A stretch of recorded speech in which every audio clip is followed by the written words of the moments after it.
உண்மையில் ஒரு யுத்தம் நடைபெற்று கொண்டு இருக்கிறது. பாசிசத்துக்கு எதிரான யுத்தம் நடைபெறுகிறது.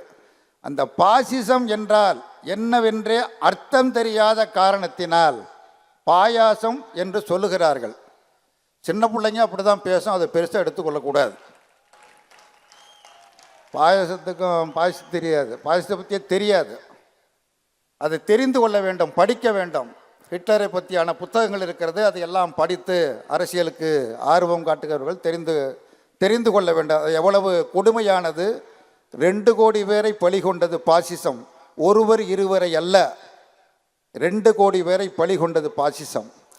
அந்த பாசிசத்தை பற்றி தெரியாமலே பேசிக்கொண்டு இருக்கிறார்கள்.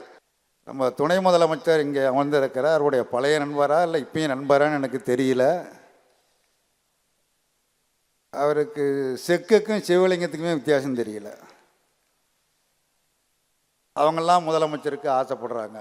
ஏற்கனவே ஒருத்தர் இருந்தார், நீ என்ன உரிமைகளை வேண்டுமானாலும் பறித்துக்கொள், அதை பற்றி எனக்கு கவலை இல்லை, எனது நாற்காலியை மட்டும் ஆட்டாமல் இருந்தால் போரும் என காலத்தை கழித்து முடித்து சென்று விட்டார்.